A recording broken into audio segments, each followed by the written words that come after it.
My guest today is filmmaker and Little Rock, Arkansas native, Mr. Mike Poe. Mike has an impressive resume. He's worked at many levels on many films, mostly documentaries, in a mix of positions ranging from producer, director, cameraman, music, and even the talent. I've chosen the films I want to talk about today, but Mike may have more to say. On my list are Gusty, Apple docuseries with Hillary and Chelsea, Voices for Justice, oh my gosh, about the wrongly accused West Memphis Three. This film of Mike's is what brought awareness and led to The Boys Now Men being released from prison. This is a good one. I threw this in for fun. Mer people, underwater performers. I mean, who doesn't want to know about people that perform underwater? That's crazy. Black Oak, Arkansas, 40 Years of Heaven. I'm telling my age. What's that guy's name? Jim Dandy. Jim Dandy. Go, Jim Dandy. Yeah. And this one, I don't know what it's about. And you're going to have to tell me because it creeps me out. Not Even God, a cult film that opens with a statement. Are you ready for this very first opening statement that somebody put in there? Was this may have been you, Mike. I don't know, but it says on the little trailer I read, what if I told you in order to live your best life, you have to kill yourself? Yeah, I got to find out about that. And his reason for being here, his passion project, TC is Metal, the film, a tribute film to his friend T.C. Edwards, an autistic, creative, heavy metal singer that was murdered December of 2014, and the killer is still at large. That's the nuts and bolts of this show. It is with great curiosity I welcome to the table the interestingly complex and hardworking filmmaker and activist, Mr. Mike Poe. Yay, Mike! Hey, that was an incredible introduction. Thank you so much. Well, you should see the one that AI made for you. Oh, geez. I didn't use it, but I was like, wow, that's good. I may read it. I did copy it and print it, though. I may read it later on. In fact, I will. I will definitely read it later on in the show because I don't want to wear everybody out with me talking. But before we jump into life's work and your current passion project, Sure. TC is Metal, a film about the murder of your friend T.C. Edwards, I want to learn about you, where you grew up, what your parents did, your school, your love life, how you got into film. So where did you, are you a Little Rock native? Absolutely. Yeah. I was born at St. Vincent's Infirmary. So was I. 1972. No, not was I. That's the year I graduated high school. I knew that name was, number was familiar. So you grew up in Little Rock. Your parents are paralegal?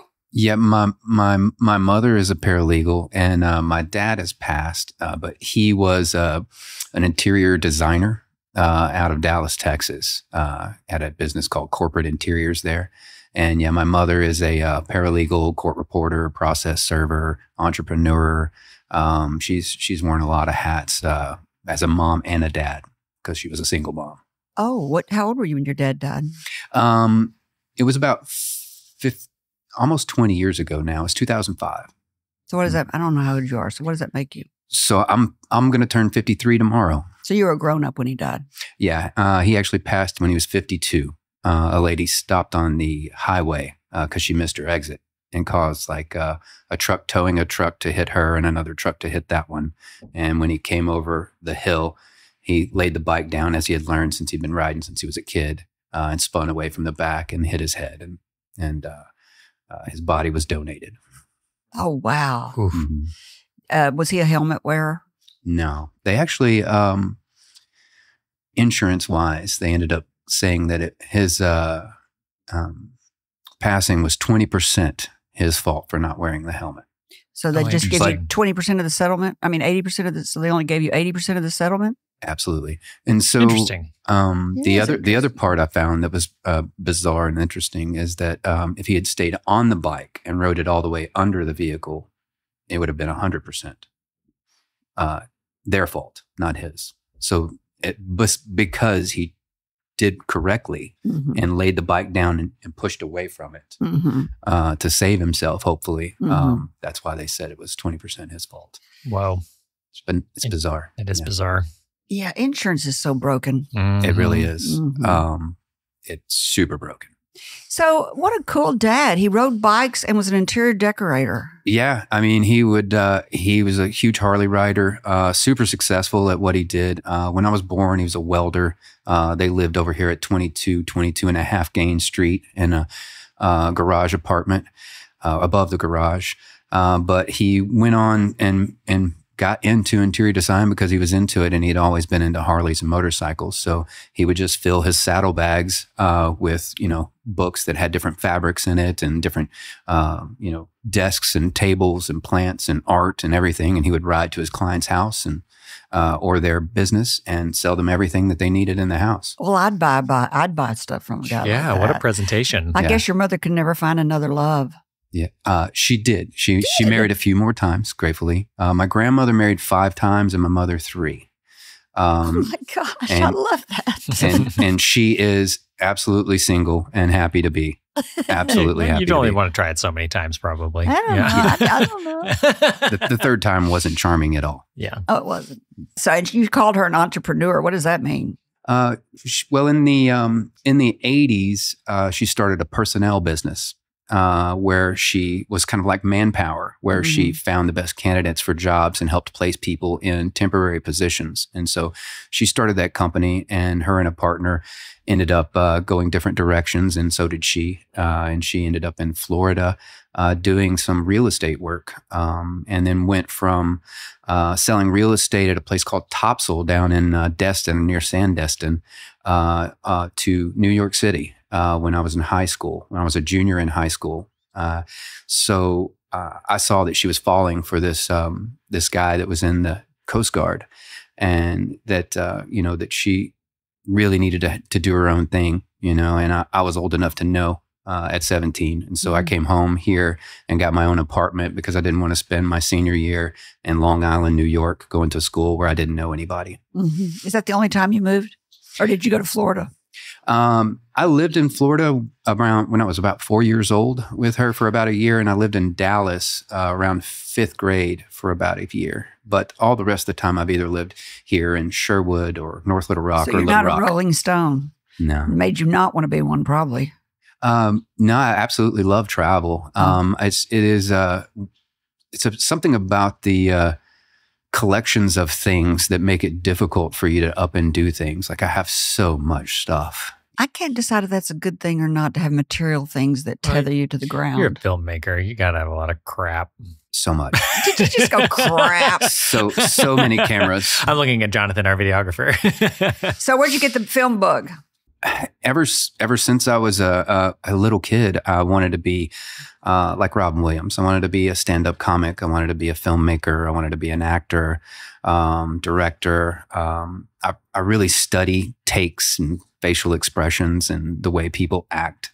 And of course, all my favorites like Richard Pryor and Eddie Murphy and number 1, Robin Williams, but Rodney Dangerfield, George Carlin. Where'd you want to do film? How'd you get your fingers on film? So I'll tell you, I came about it by getting into photography. I got into photography because both of my aunts, one gave me some darkroom equipment, the other one gave me a camera when I was about 12. And so I made my own yearbook in junior high and then went on to work in the yearbook in high school. Oh. So as a darkroom manager at the high school for years, I really found my love for photography. And so I went to UALR in the photography department. And I did pretty well there and really enjoyed it. But when it came time to do a show, I realized that I was going to end up putting an NFS on all of my work, which is not for sale, because it was so personal to me and I didn't want to sell it. And I realized that wasn't a good business plan, and that's no way to pay back your student loans. So I said, well, what else am I interested in? I've always been interested in investigations and in journalism and writing. I'd written for the Spectrum and the Free Press, like dozens of articles. And so I went into journalism. And I quickly found out in journalism, thanks to Dr. Sonny Sanders, giving me triple Fs because you lost a letter grade for every mistake you made, that I was not a journalist because I couldn't write copy and I couldn't do it correctly. And my grammar was awful. Yeah, I noticed that when you filled out your biography for me. It's awful. And good thing you're in film. And the ADHD doesn't help because you read a paragraph backwards and forwards, and then you don't read the next one. It can get confusing. So what ended up happening is I said, you know what, I love photography, I love journalism. What could I do with these things that it won't have to be as professional and give me some leeway to be a little more myself and more creative instead of technical? I don't think I've ever interviewed a successful person that didn't lend their success to some sort of a failure. Oh, absolutely. I mean, that's why I'm in the flag business. Mm-hmm. It seems like that's where the biggest growth comes. All right, before we go to a break, I want to read you what AI said about you. Okay. So if you're just turning in right now, you'll like that I read this too, because they'll be going like, who's she talking to? Well, this is who I'm talking to. Hailing from the heart of Little Rock, Arkansas, filmmaker Mike Poe is a rising creative force whose work captures the depth and complexity of Southern storytelling, drawing inspiration from the rich culture, heritage, and striking landscapes of Arkansas. From the historic Central High School to the scenic beauty of the Ozark foothills, Poe weaves narratives that are as visually compelling as they are emotionally resonant. With a keen eye for character and an instinct for authentic voice, Poe has become known for his ability to merge regional texture with universal themes. His films often explore identity, resilience, and the untold stories of everyday people, earning recognition in regional film circuits and sparking conversation across audiences. Whether he's shooting on location in the bustling River Market District or evoking the quiet introspection of rural life, Mike Poe brings an unmistakable Arkansas soul to the screen. Wow. That's pretty impressive. All right, AI. ChatGPT. All right, put that on your LinkedIn right. page because your LinkedIn page sucks. No, I'm just kidding. That's yours.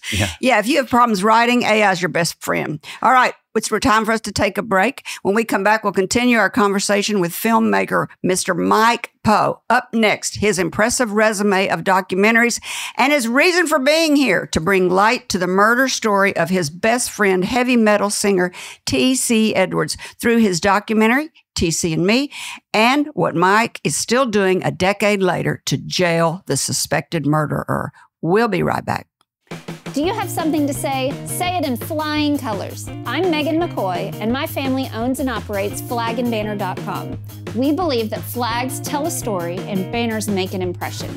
Whether it's for your business, organization, or special event, custom flags and banners will make your message soar. Visit flagandbanner.com for high-quality products and quick turnaround. We're not just any flag company. We're the experts that answer the phone. We're speaking today with the talented filmmaker, Mr. Mike Poe from Little Rock, Arkansas. And before we talk about the film, T.C. is Metal, the murder of is he your brother? Is he your adopted brother? Did I hear you say that? So a lot of people call him brother because he's such an angel and everyone loves him. But he didn't have a family. And so me, my mom, and my sisters asked him, through me, of course, said, would you like to be a part of our family? And so we just started taking him to birthday dinners, Thanksgiving, Christmas, and he would call them his sisters and call that his mom. And I've been calling him brother ever since. Well, but he was adopted, and not legally. Yeah. Oh, I got you. You have a wide, wide heart. But let's build your street cred and talk about some of your notable films. Okay. Gusty, Yeah. Apple docuseries with Hillary and Chelsea. Sure.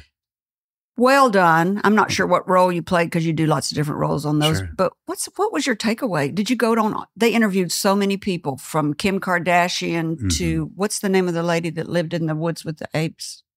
Oh, yes. Jane Goodall. Jane Goodall. Yeah, from Jane Goodall. That's why I have Love that gray hair. He description. has to do all my nouns. Yeah. Proper nouns. So from Jane Goodall to Kim Kardashian to Goldie Hawn. Mm-hmm. I mean, it's bizarre, the people that she's So did you go on every one of those interviews? No, I did not. So that came about in a really bizarre way, which a lot of the things that I do come to me. A couple of my best friends since high school, David Bevins and John Atkins. David Bevins was my friend. He met Johnny later. But they asked me if I wanted to come DJ something really interesting at their house. And I said, of course. And they connected me to this crew that needed an on-air DJ for a party that they were hosting for Simone. And she's the drag queen that ran RuPaul's Drag Race. Oh, she was one of the interviews. Yes, she was one of the interviews. The Little Rock show, they did the Little Rock 9, of course, and Simone. Those were the two people that they interviewed here. And so for Simone's part, because she is a member of what's known as the House of Avalon, that is a group of friends of mine that I've had for a long time that I met through David and Johnny and a bunch of other mutual friends that are... they're all performers and drag queens and artists. And so their house is called Avalon. And so the House of Avalon was having an event with Simone at Dave and Johnny's home out in West Little Rock. And so I arrived and kind of put together what they needed and realized that it'd probably be smart for me to try to hop on the production side of things because they could use my help. And one thing particular was Dave and Johnny wanted to build a stage in their swimming pool. And they wanted Simone to perform on the stage in the swimming pool versus anywhere else that they could think of. And so the production crew could only find, I think the cheapest they found the ability to build that was about $9,000. And I told them I could do it for $1,000. And I just called some contacts. That's what you do. That's what you do as a producer for anything. That's the most important thing you have is your cell phone. And so I called plenty of people. I found a place where I could rent it for $300, hired the people to build it, and then used their crew as well to put the finishing touches and security on it. And we built a stage in the pool. You know, we're talking, I brought my lighting out and fog machine and everything just to make this an unbelievable performance. But at the same time, I needed to, as I do at every event, I needed to prepare my DJ table, my turntables, my records, all the music and stuff. And so I do remember this one pretty funny part is that when I was putting the last final touches on the lighting on the edge of their swimming pool, which is raised out of the ground about 2 feet, I slipped and fell and cracked my head open. That's not funny. On the side of the pool. Well, it is when you do it. When you injure yourself, it's funny. You can't help it. And I injured myself, and I had, of course, nothing to hide the huge gash in my forehead. And Chelsea and Hillary are still coming, like you know, Secret Service. Like, I'm going to be on screen, possibly. What am I going to do? So I went into my friend David's closet, which is about half the size of this room. It's such a crazy, huge closet. And Simone's in there getting ready. And so I just tried all of these, I mean, just being honest, all these super gay hats, they just didn't fit me. They just weren't my thing, you know? Like I tried, I kept trying. And then I was like, do you have like a bandana? And he had nothing but silk scarves. He's so gay. God bless him. and so he's just like got all this really expensive stuff and nothing I can put on that I could get blood on. So I ended up taking a dinner napkin, a black dinner napkin, and making a headband out of that. And so thankfully I was only really shot from behind in the show. So it never. So what'd you think really about Hillary and Chelsea? They were super kind to me, and I thought that they really connected with the people that they were talking to, and really brought themselves back home. I would say they brought themselves back home and made that group of people really comfortable and really happy, because the House of Avalon were the only people there. There was only about 25 total people there. Hillary gets a bad rap all the time. I could believe that. I know that politicians in general get a bad rap. That is probably the scariest industry to get into on the planet. I can't believe anybody wants to do it. So Voices for Justice, you are famous for this. It's the Wrongly Accused West Memphis 3. This film, you started the conversation. You didn't make the film, or was there another film made about it after yours that was with Johnny Depp and all of that, but you got the conversation started. Tell us about that.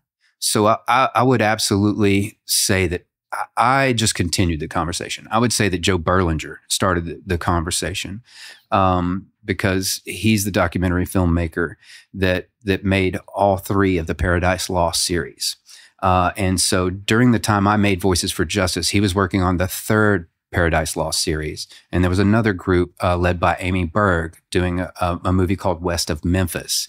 And she was with Peter and Fran Jackson, who did the Hobbit series out of New Zealand. And so I started becoming a filmmaker for both of those larger projects and shot like 75 gigs of just footage here locally for things they couldn't be at. But what I was really hired to do by Arkansas Take Action, which was led by Lori Eccles or Lori and Brent and Cappy Peck or Peterson. Mm-hmm. And they hired me to manage one of their restaurants. And in the same conversation, they said, well, our ulterior motive is for you to produce this show for us because you're one of the only people we've found that has done these multiple band concerts, book shows with all these different genres of musicians and artists and capoeira fighters or burlesque dancers or whatever, because it's just been my passion since high school. And so they asked me to film the event. So that came first. The event came first, and that event was called Voices for Justice. Mm. And so we started planning it at a Methodist church downtown, which was fantastic, but it would require generators, shutting off the streets, lots of police protection, lots of things that would be pretty cumbersome come the day of the event. And so thankfully, Eddie Vedder decided to do it at Robinson Center and make it to where more people could attend for a much cheaper ticket. And so that's where the event was getting planned. And we had about 3 weeks to put it together. They came to me a few days later and said a group out of Fort Smith was offering to do a film, a 15-minute documentary for $15,000. And did I think that was fair? Was that a fair price? And I said, yeah, absolutely. $1,000 a minute is actually the pretty base price for a documentary film. Mm. And everything considered. And I think that you could do that, but honestly, I could do it for you for free. I can do it as well as what I'm doing. I can do it at the same time, but I'll need a crew. And if you just pay the crew, maybe like a third of that, like $5,000, we could knock this out. And so in the next 3 weeks, we went and interviewed Damien and Jason in prison, but not Jesse. His attorney just gave us access to some previous footage. We got footage from Eddie, from Henry Rollins, from both of those film crews from New York, LA, like 7 different sources sent us the information to make what you see. And I was compelled to find a new way to tell this story, but also to catch everyone up that already knew the story. And so in that 15 minutes, I tried to wrap up everything that Joe had done with 2 major features and kind of make something that was compelling. As well as, the very impactful interviews from Death Row and from How did Johnny Depp end up in it? So Depp was a huge supporter for a long time. And so Eddie and him connected. And again, when I got hired and I said yes, I didn't know who was going to be involved. And when he said, when Cappy said that it was going to be Eddie Vedder and Johnny Depp and Natalie Maines, was absolutely incredible. We actually got surprised by Ben Harper and Fistful of Mercy. They were praying with Eddie the night before and decided to just get on the plane and come here. Oh, I love it. So that morning about 6 a.m., I had to find him his band, all of their equipment. From Guitar Center, which is not that easy. They wanted $5,000, and our guy from Live Nation said, we don't pay. And then a few minutes later, we got a call back to come pick up our stuff. Oh. Apparently Eddie had called and said, we don't pay. Love it. So we don't have time to talk about all of your films, but sure, you did this one, I think, Not Even God. Yeah, for sure. What does it mean when it says, what if I told you in order to live your best life, you have to kill yourself? So that term is actually a self-help term, and it's about getting rid of your old self. It is not about suicide whatsoever. I was like, whoa. Yeah, and so it's also a rap term, very much so. And Adrian is a rapper as well as a producer and a filmmaker. Well, it had a guy hold a gun up to his head in the clip. Yeah. And cry. I mean, you're supposed to think that, I think. Right. Double entendre or whatever you call it. So, and it had all these tarot cards laid out. Yeah. It's really and voodoo. It had voodoo really interesting. Stuff. I wish he had made that accessible to the public. He wants to make a feature film of it. And he actually explained the cards and the characters on the website and on a podcast to follow it up. So it's not a YouTube feature? It's not available to find anywhere at the time. And I think what happened is as I said before, he vaulted that one the way Prince does a lot of his works. And the way he felt was that he didn't want to expose what could be his feature in the future. Could be something he wanted to do in the future. And the way that, because he did it all himself, he wrote, starred, directed, edited, everything, scored.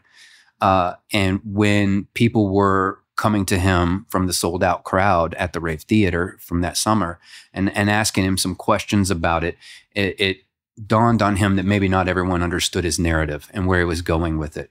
And the further story needed to be done. And so he just said, you know what, I'm going to pocket this one for a while. Well, it's good. All right. And the reason you're here, your passion project is about TC Metal. But before we go that, I want to take a quick break. We're going to come back and we're going to get into your TC Metal film about your murdered friend. You got it. After hearing the story, if anyone has any information that they want to give us to convict the murderer, we're going to give you a number to do that when we come back. We'll be right back. We're talking to filmmaker Mr. Mike Poe. We'll be right back. Whoa, whoa, whoa! Got ourselves a flag violation. Stop right there! Who are you? We're the Flag Police. And this is a crime scene. Excuse me? I think what my partner's trying to say is that your flag looks a little tired. I think it's time for a new one. Oh, I guess you're right. It is a little tattered. Don't worry, ma'am. Flagandbanner.com is here to help. With their wide selection and knowledgeable staff, they'll have you sorted out in no time. Flagandbanner.com. We're the experts.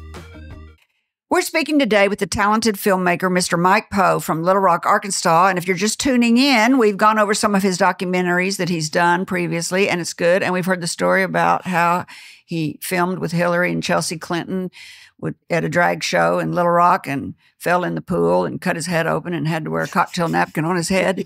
So that's a good story you might want to go back and listen to.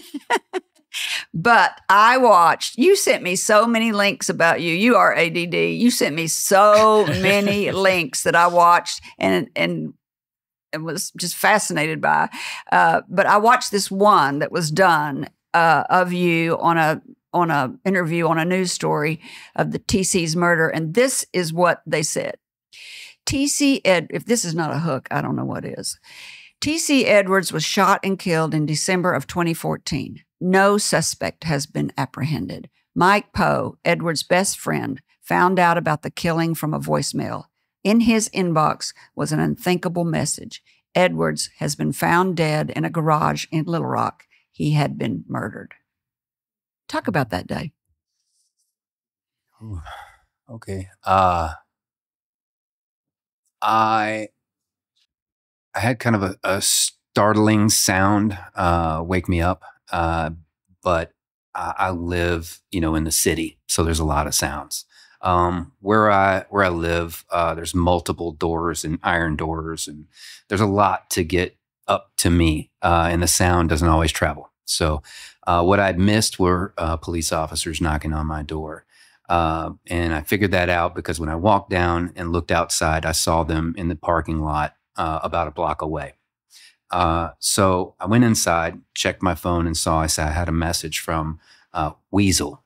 His name is Wes. Wes Broadstone from the Crisco Kids is known as Weasel to everyone, and he was TC's roommate.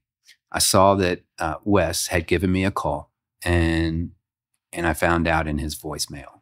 And he said that the police had just come there and that TC had been killed. And he had been found in the carport over there on Howard Street. And it was the absolute scariest, like lightning, it felt like lightning bolts were electrocuting you from the inside out, and you couldn't throw that energy anywhere, if that makes sense. There was no way that I could scream loud enough to release it. There was no way that I could smash anything. It broke me down to ashes. That's what it did. And once I gained myself back, of course, I called my mother, and she came over and helped me navigate, talking to the police, arranging a time to go give a statement, help comforting me and things like that. And then I did the same for Wes, contacted him and tried to, comfort him. And then from there, if you've ever had something devastating like that happen to someone you love, it becomes kind of a blur because so many people are contacting you and you've got to relive that so many times and go through those emotions so many times. It's overwhelming. I had just seen TC. I can't even think of the hour that I'm talking about right now. That time of the day, what it was. I just know it was daytime. Yeah. But I no longer worked at the bar where he was at, but I'd gone there the night before because we'd had a problem with this person already, with a suspect. Oh. Andre Demetrius Smalley Jr. We had issues with him because he had held TC at gunpoint before and robbed him and pushed crack on him multiple times. What? And I had not found that out because I've been full-time caregiver for my grandmother. And so one day when I was going to downgrade her bed from a full size to a twin so we could put rails so it'd be safer for her, I was in the garage at TC's place. And TC's place was in my name. He didn't have a credit or ability to get a lease, so it was in my name, and I used the garage for storage. And as I was getting the bed out of there, I saw Andre pull up in his, fake cop car and get out in his tracksuit. And I could just tell from, like the cornrows and the gold teeth and the tracksuit and the determination, the stride, everything. I'm a pretty good judge of a person. I just saw him walk his way into TC's home. No knock, nothing, just walked in. And so I took some pictures immediately. I knew something was up, and I told my friend, who I've never named, and I can't because he has his family and he doesn't want to be a witness or anything, but I went inside as I was telling him to lecture TC and tell him that, hey, I thought you were sober off of hard drugs for like a decade now. Like, life is good. What are you doing? Like, that we have like a rule. You've gotten in trouble before where drugs have been found on you. And so anything else could get you a felony, could go to prison. And so one of the rules was you never bring drugs into the house other than cannabis, alcohol, you know. And knowing that TC, even though he was black, he didn't have any really black friends like that. He had more of the black metal friends, and some of our rapper friends, of course, were good friends of his too, but not this guy, you could tell. And when I went in, he wasn't there. And it's not really hard to process like what's going on if TC's not there and the guy just let himself in. So what was he doing? Well, he basically had broken the door to where TC couldn't lock it. So you think TC owed him money? That was his point. Yeah. So what TC finally told me, because he's autistic, and so it's hard for him to lie when pressed. He'll either say, "I can't say," "Can't really say," or "I'm not sure." But when I finally got him to open up about this, what would happen is that guy would show up at his house between like 6 and 8 in the morning. And TC would have been coming from Midtown at that time because he didn't have my place to come after hours anymore because I needed to go to bed to get up to take care of grandmother. But he had ended up at, Midtown, and this person saw him as a mark. And so he broke the rule. He let that person find out where he lived, and the guy brought drugs into his home. And so, how many times he contacted him wanting the drugs, I'm not sure, after that. But what I do know is that he absolutely had wanted to stop it for many months and was super embarrassed about it. Wouldn't let me tell any of our friends about it, didn't want me to talk to anybody about it.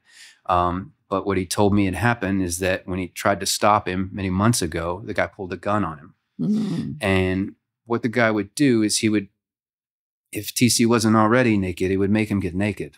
What?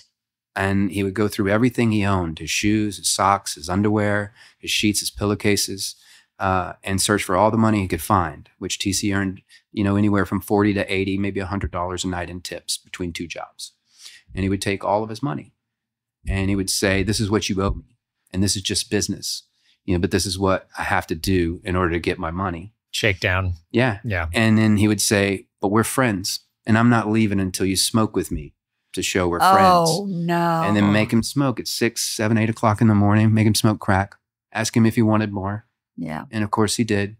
And he's like Puff Daddy. He's like the local Puff Daddy. And if he didn't, and if he didn't, if he refused, if he was sullen, because a lot of times he was, I mean, each time TC was arrested, wrongfully arrested, by the way, he got a resisting arrest because his brain wouldn't let it put his arms behind his back. Oh. You know, and so if he would swell up and be like, you know, get out of my house, is what he's thinking. I don't want, or I hate you. You know, oh, here's this guy again. I thought I locked you out.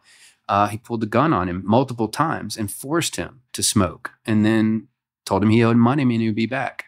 And so when we tried to stop, he would take his keys and his cell phone and break the door and then extort us for money.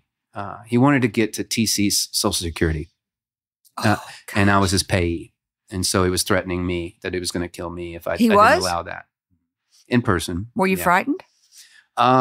Yeah, absolutely. At first I wasn't, because I just thought, who's this idiot? Yeah. He's just a crackhead or a drug dealer or whatever. You know, I'm gonna let him know that TC has family and that you're gonna leave him alone. Yeah. And then one day he blocked me in while I was picking up TC to go to the laundromat, and came over to the car and forced TC to get out of the car and go inside. And when TC came back, he was high. It forced him while I was there.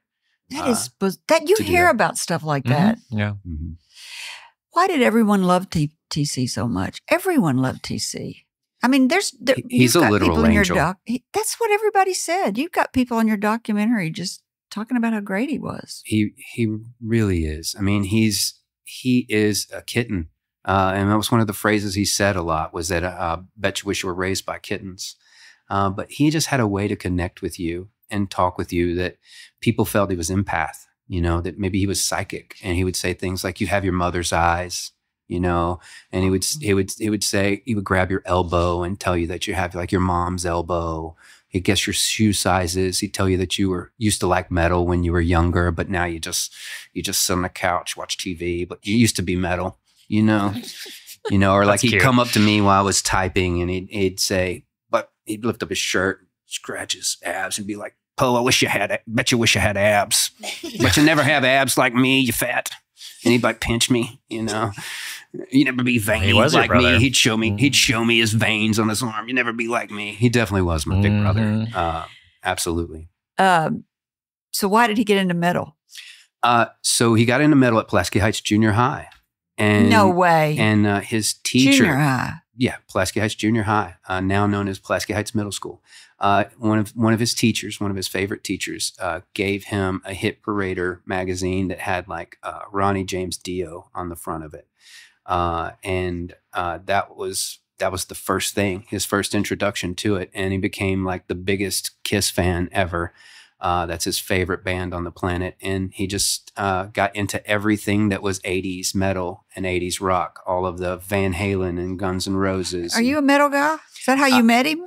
I actually met him through Vino's and going to shows. For metal? Yeah. For he was in a band called TC and the Eddies, and he performed with a band called Reagan's Polyp. And I was mutual friends with some of his band members in Reagan's Polyp. So that's how I met him, is through them. But we ended up working together at Pizza D, where he would come 364 nights of the year to close up shop, get his Heinekens and a shot of Jägermeister, and get tipped out by the bartender and the barbacks for doing all the work. How old was he when he was killed? So it was about 10 years ago. So he was about 43 years old. Well, he was older. Mm-hmm. And he's 1 year older than me. And still doing heavy metal. Oh, absolutely. Yeah, he would still be doing it now if he were around. He absolutely would. Yeah, go check out the audiences for the heavy metal shows across the street now. They're your sister's age 45. Yeah. Megan is still. They were all into Kiss in the Megan's 90s. still into heavy metal. I forgot. Heck yeah. I don't know. They don't have any ears. I don't think you grow out of it. Except for, like you said, going deaf. That's when you need it more. My first best friend, Brent Philpott, he's blind, and he was a huge Kiss fan. He introduced me to Kiss when I was like 8 years old. Oh, that's interesting. So that's how I got into it. You always think about Kiss and the visual element of Kiss. I like that. That's cool. What is the TC? What's the purpose of the film you're making, TC and Me? It's a decade old now, too, isn't it? It is actually longer than that now. We started in around 98. And I started filming. You mean before he died?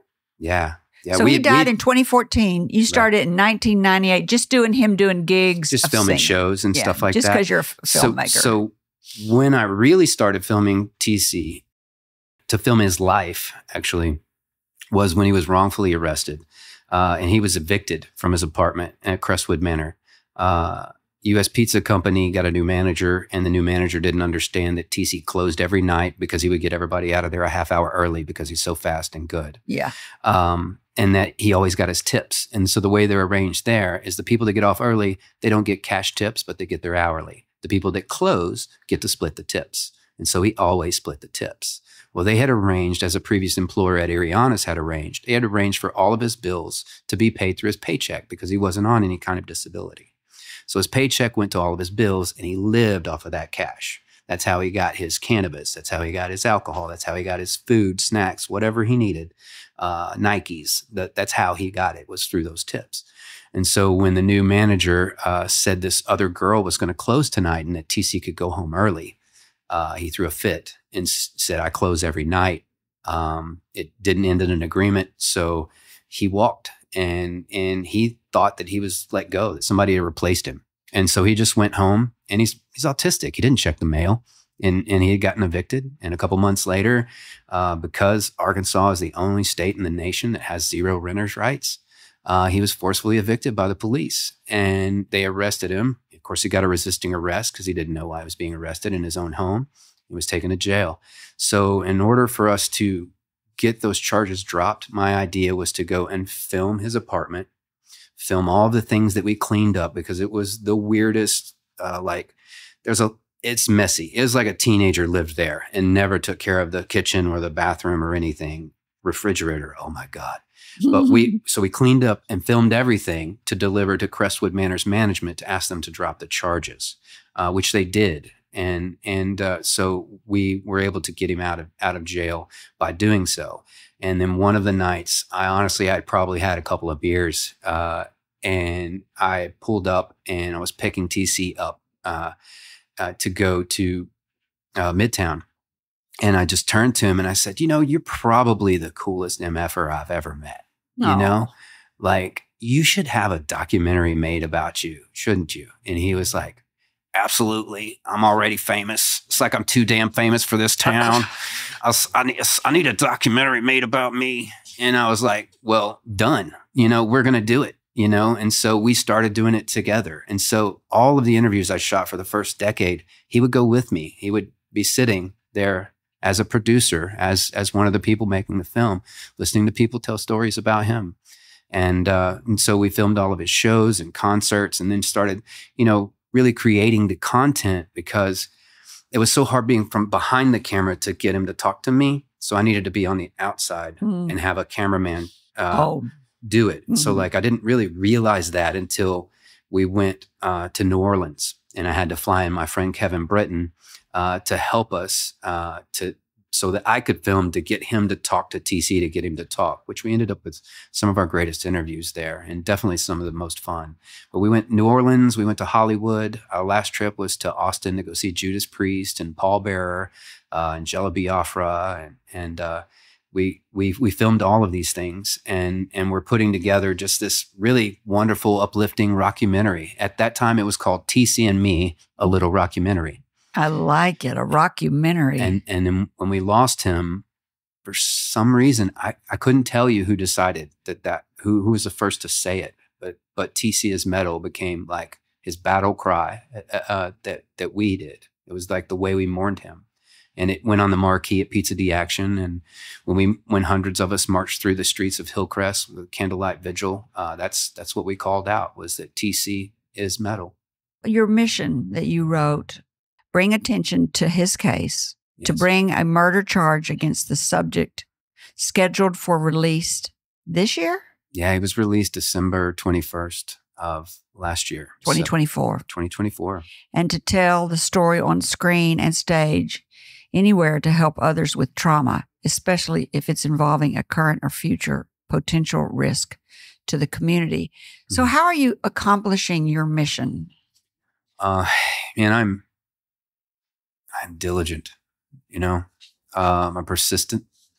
I feel like polite persistence will get you almost anything you want if you do it correctly and at the right time. You just have to find that. And so I constantly call and compel the chief of police. I've left him dozens of voicemails, like every other week to try and get a homicide detective assigned to the case. I'll call the homicide department and do the same. I'll call the prosecutor's office and do the same.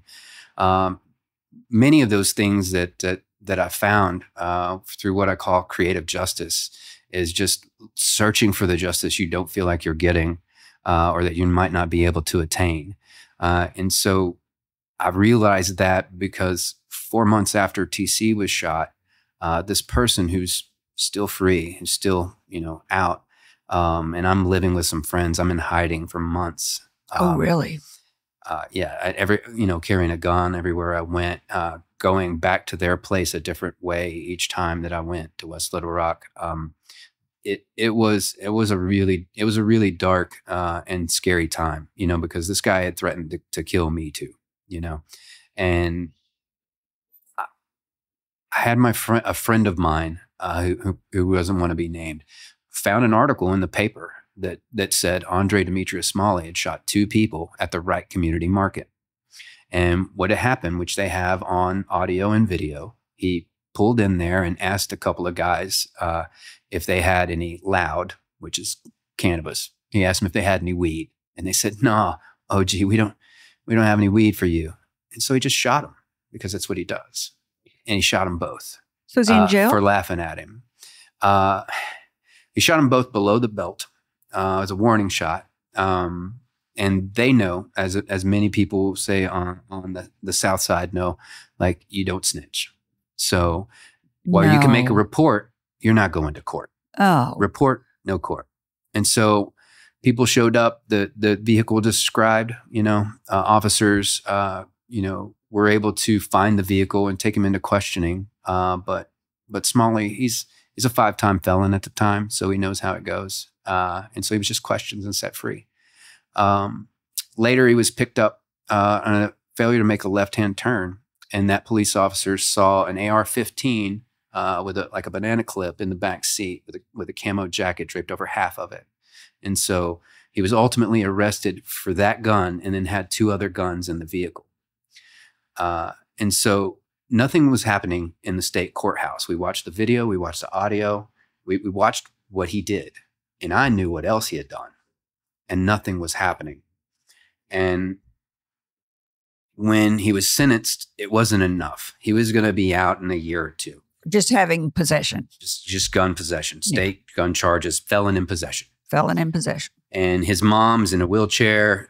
She said that he could come and live with her and do his sentence there. And this was absolutely not going to happen. And so he did this several times in court. This time in court, he said my name. He said, it's all his fault. Oh, it's all Mike Poe. And he's screaming my name because he's being taken away by the bailiffs. I'm in court. Yeah. Oh, you were brave. And so it gets worse. And so his mom rolls up next to me in her wheelchair, and she looks up at me and she says, "Is that true? Did you do this to my son?" And I said, "Ma'am, your son did this to himself. I'm really sorry for your loss, but your son is lost." And she passed while he was in federal prison, which I was thankfully able to get him 9 years through an affidavit, because I panicked once we left that courtroom, and I was like, I can't live in Little Rock with him out in a year. Yeah. So I called every agency, FBI, CIA. I landed on the ATF, and this wonderful agent named Shannon McKittrick, she said, "This guy sounds like a POS. It's Friday, but if you will get with me on Monday and you'll sign an affidavit and promise to show up in federal court as a witness, you can sign an affidavit and we'll arrest him." It's a POS. Piece of shit. Oh, Yeah. Come on, Mom. Sorry. Piece of so. I believe I've heard you use that before. I don't know. Right. Well, there's a POS system that somebody that operates Aloha. Don't give her that much credit. Confused. But so this Shannon McKittrick had told me that there is I don't know if you really call it a loophole. It's just like a creative justice thing. It's like you can be a part of a federal case if you were a victim in a previous case. And so since I was a victim in a previous case, I could write a victim's impact statement to that judge, telling him everything. But you weren't a victim yet, were you? I was a victim because he had murdered TC in December. Oh, and so because this is in April. And you were, okay. Because he's my family. I gotcha. And so, and thankfully, because we had good friends of ours that were in the PD that went to junior high school with us and they were on that force that took Smalley down. Thankfully, people like that could have made an issue with it didn't. They were like, yes, that's your brother, and that's your family. And yes, you are a victim. And so that's the way that he was able to get in front of a federal judge with those charges was through that affidavit that I signed. And of course, I showed up in court that day too, as well, and had to be. Otherwise, it wouldn't work. And I saw Shannon bring the gun up on the stand. They did all the talking. And then even though the judge, because he's trying to absolve me of responsibility, and like his probation officer of responsibility, he says, look, my judgment is based on what's presented in court today, not by a previous victim's impact statement or the statement from the prosecutor. And I'm going to not just give 9 years as the prosecutor asked. He gave another year because he said, I want to make a point about felons with guns. And so he gave him 10 years, but he had already done some jail time. So he received some time off for that. So he did ultimately 9 years in federal penitentiary. And that time he was livid. He was in shackles on his ankles and wrists, and they were shackled together. And he was shoving the bailiffs with his shoulders and trying to knock them down to get towards me and screaming my name that I did this.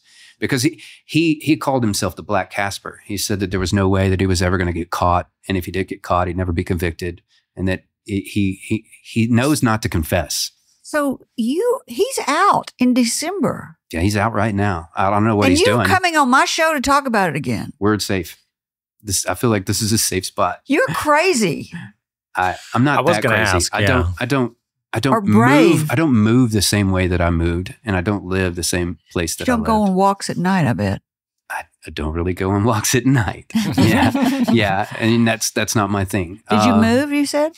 Yeah. So I've got some friends that live in a lot of different places that I've gone to see out on the West Coast and up in the Northeast, and then down in Texas as well.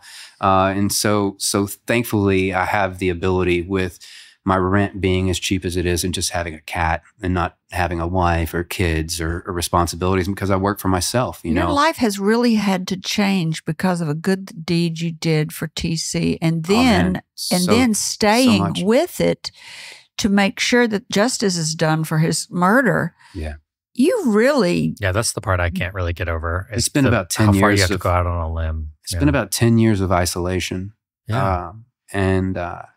And that's nothing, like no dates. I'm about to say, I'm not dating you if I'm single. I'm not going to compel anybody to, you know? And so when have you ever like heard the story of, some reluctant protagonist going and finding love and children and people to care about again that have just dealt with a murder? 007 does that stuff all the time, doesn't he? I'm not him, not at all. And so, I just done what I felt was, important, and, multiple surgeries made it to where I needed to retire from the bartending business at the suggestion of neurologists and neurosurgeons. And so I just landed with DJing. So for the past 14 years, I've just DJ'd exclusively and done film work. Film work doesn't pay me that much. And to be honest, I could have taken up a ton of other film work. But most of the film work would ask for 2 or 3 months of my time. Like the Gutsy series and the Mer People series. Yeah. That's like a couple of days, couple of weeks, so I can do gigs like that. But I can't do something where I have to go move somewhere like Northwest Arkansas or even here, and that my entire day for 12 to 18 hours is going to be somebody else's life. Yeah. You know, And it really is long days like that. It That really filmmaking is incredibly long days. But then you get these long times off. Mm-hmm. So if people wanted to give you information. Yeah, for sure. I'd say that the easiest way to get me is just getpoe, GETPOE @gmail. That's good. I hope Damien or whatever his name doesn't get Poe. Damien. What's that? What's Andre. Oh, Andre. Where'd you get Damien? It was Damien. Andre. Damon was the guy I was telling you should hire. No. What's the Damien Eccles. No, maybe. no. What's your guy's middle name? Oh, Demetrius. Demetrius. That's the one. Andre I like. Demetrius Smalley Jr. I hope Demetrius doesn't get Poe.com. Doesn't get No. Getpoe @gmail.com. Oh, at Gmail. Dear listener. Yeah, Oh, yeah. GETPOE @gmail. Yeah. So if they've got information, they can email you at Absolutely. getpoe@gmail.com. Sure. And there's still a reward. What's the reward? The reward's $20,000. What? Yeah. And the reward is for conviction or because there's not a warrant out for him right now, is there? I'm not sure. To be real honest, my contacts inside the PD cannot tell me whether or not he has a warrant, but I have heard that he may have a warrant. But he is out on parole, and he is on parole for 3 years, and he has to keep a residence, he has to keep a job, and he has to stay off drugs and away from guns and away from other people that have felonies and away from establishments. So that's going to be very difficult for him to do. And so I think it could be true that he has one. The state prosecutor's office called me and said that he doesn't have a state warrant. So I'm waiting to hear back from the feds on whether or not they can tell me. I called his parole officer, who told me that no one has ever called him in the 7 or 8 years that he's been doing this to ask about a suspect's whereabouts, but that unfortunately he can't tell me. He can't tell me where he works Even or where for he your lives or safety. anything. There's no safety for you. So the only way I'll know is to I have to periodically check Court Connect and Pacer and Vine and see if he's been arrested. That's it. So that's the only way I can know. And so I just lay low. I still go to some of the things I want to do. Don't you think this is laying low? Yeah. Mm-hmm. Fixing to be on a Up in lot of your network. business. Yeah. So I can be as vocal about it as I there you want go. on things like this, on podcasts, on TV, on stages, or like the Kill Tony thing, for instance. I don't mind doing all of those things because honestly, that's creative justice to me. That's what I'm going to be doing the rest of my life, is just talking about this and telling this story and getting the justice that TC deserved. Because we're not talking about it in court doesn't mean that I can't talk about it everywhere else. This is our last break. When we come back, we'll wrap up our conversation with filmmaker Mr. Mike Poe. If you have any information after hearing the story of T.C. Edwards' murder, you can email mikepoe@gmail.com. Hold on. Say that email address again. It's Mike Poe. Nope, read it. It's right there. Where in is front it? of Oh, I did it Yeah. right. If you have any information after hearing the story of T.C. Edwards' murder, you can email Mike Poe at getpoe.gmail.com. But shit, you can mail. Come on in, girl. We're fucking it up in here. If you have any information after hearing the story of T.C. Edwards' murder, you can email Mike Poe at getpoe@gmail.com. That's getpoe@gmail.com. Flag season is here. Flagandbanner.com has everything you need to freshen up your home with a little red, white, and blue. Bunting is a great way to dress up the front of any house, porch, or fence line. Easily spruce up your yard with stick flags and garden banners. And our wide selection of decorative door hangers will make all your guests feel right at home. You can shop online or come see us in our historic showroom in downtown Little Rock, flagandbanner.com. We're the experts. You have brought up twice now your stand-up comedy routine. Mm-hmm. What was the name of the place? Tony's? The Kill Tony. Kill Tony. The number one live podcast. I went there and watched it the first time. You bombed so bad. Dude. Dude. Wait, what is this? Everybody reminds me of that one, and they should. Got it. Okay, yes. So tell our listeners before we end up, Sure. real quick, what you're brave. You are brave. I have to say, he is brave in a lot of ways. Go ahead and tell us. For sure. So if you're not aware of what the show is, to look it up, you would look for Kill Tony, episode number 707, at the 34-minute mark, and you will see me bomb for a minute, attempting to tell tested material, some jokes that I had in the pocket that I've done many times on stage, but just didn't have ready. It is a whirlwind. Once they call your name, you have 1 minute before you're on stage in front of millions of people. And I didn't expect to get picked. I'd been there waiting. Oh. I'd been there waiting the week before to get picked for 3 hours. You're not even stand-up comedian. I know. I'm doing open mics. There's 200 people. But that's what it's for. It's for anybody that wants to do an open mic. It's the world's largest open mic show.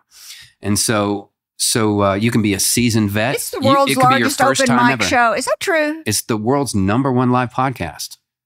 Really? Yeah, absolutely. Well, And so what it is because a brave. lot of people don't understand is that they expect you to bomb, and that's part of what they want. And that's why they do it at 1 minute, because that's really the most difficult thing to do, is to just get very concise jokes that are hilarious in 1 minute. What mark did you say it was at? 34 minutes. 34 minutes, because it's hard to find. Episode 707. Yeah. And the comedian of that episode, because they have a guest comedian each time, was James McCann. And so I had been telling the other comics I've been talking to for hours at a bar across the street that my main goal today is not the minute, of course, but the interview. And that the most important thing I could do was to try and be present and try not to interrupt, because I have a tendency to do that with my ADHD, not to talk over them, not to talk too fast, not to talk too long, but to try and keep my composure and be succinct with my answers. And that once he asked me what was most interesting thing about it, I was going to say I'm a federal witness.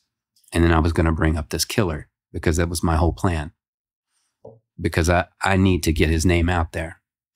I need to get the justice that we're not getting in court. And the guys kept saying, this is a comedy show. And he's up there talking about murder and being a federal witness. And they're like, what are you doing on this show? And he's like, well, you asked me what I was doing, and I'm just telling you what I'm doing. And then he was talking about his autistic adopted brother who's 40 years old. And they're like, dude, you're the most interesting person we've ever had on this show. It's really, you bombed, but it's fun to watch. A lot of people think that that they're just ripping people up. But the truth is, when you look over there at Tony Hinchcliffe and Brian Redband and James and anybody that's sitting at that table, you feel back a lot of empathy.